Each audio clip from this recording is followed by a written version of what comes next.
Hello दोस्तों, नमस्कार। खबर चक्र केसी में आपका पुनः स्वागत है। दोस्तों, 6 फरवरी 2022 का वो काला दिन जब भारत रत्न सुर कोकिला मां शारदे की पुत्री लता मंगेशकर जी हमें छोड़कर सदैव सदैव के लिए चली गई। 92 वर्ष की आयु में उन्होंने अपने जीवन की अंतिम सांसें ली। उनके जाते ही संगीत के एक युग का अंत हुआ।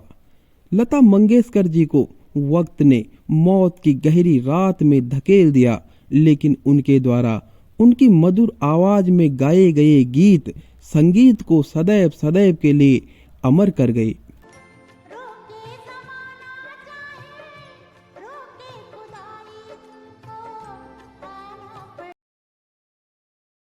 लता मंगेशकर एक ऐसा नाम जिसे सुनते ही हृदय में संगीत की सुरीली आवाज गूंजने लगती है।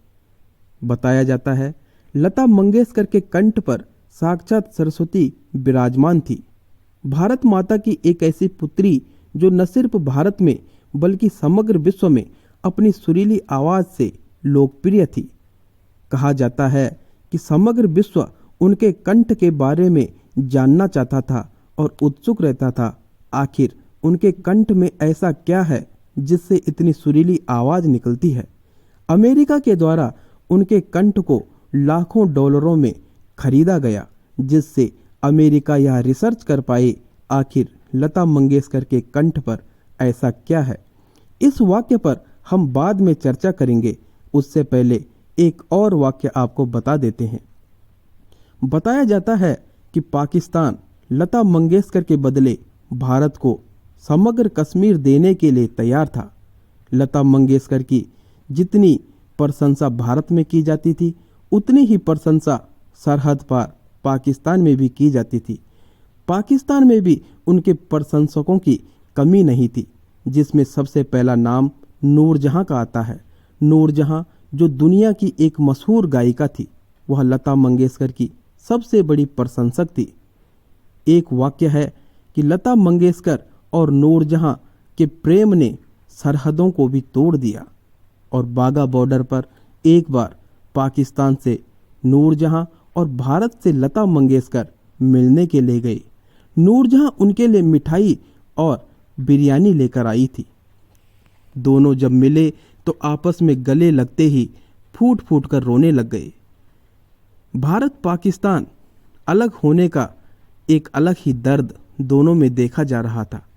उनके साथ गए हुए लोग भी रोने लग गए और सीमा के दोनों तरफ खड़े हुए सैनिक भी इस दृश्य को देखकर रोने लग गए थे। भारत पाकिस्तान बंटवारे का दर्द संगीत की इन दोनों पुजारियों के आंखों में पूरी दुनिया ने देखा था। यह एक ऐतिहासिक घटना है जब संगीत की दो पुजारियों ने आपसी प्रेम से सरहदों को भी तोड़ दिया था। लता मंगेशकर जी जितनी सुरीली गाती थी, उतना ही सुरीला उनका व्यक्तित्व भी था। वो एक दूसरे की हेल्प के लिए सदैव ही समर्पित रहती थी। लता मंगेशकर जी के बारे में अनेकों किंवदंतियां भी हैं, जिसमें सबसे चर्चित किंवदंती है कि अमेरिका के द्वारा उनके कंठ को लाखों डॉलरों में खरीदा गया था, जिससे अमेरिका यह रिसर्च कर सके आखिर उनके कंठ में ऐसा क्या है जिससे इतनी सुरीली आवाज निकलती है। किंवदंतियों का ना तो कोई आधार होता है और ना ही कोई प्रमाण होता है, लेकिन प्रशंसकों के द्वारा अनेकों किंवदंतियां और कहानियां बनाई जाती हैं। किंवदंतियां और कहानियां सिर्फ महान आत्माओं पर ही बनती है और लता मंगेशकर भी उन्हीं में से एक थी। एक अन्य किंवदंती में बताया गया है कि पाकिस्तान लता मंगेशकर के बदले में पूरा कश्मीर भारत को देने के लिए तैयार था। लता मंगेशकर वास्तव में भारत की एक महान विभूति थी, जिन्हें सदैव सदैव के लिए भारत के इतिहास के सुनहरे पन्नों पर स्थान दिया जाएगा। वह विश्व में संगीत की दुनिया में सदैव ही शीर्ष क्षितिज पर विराजमान रहेंगी।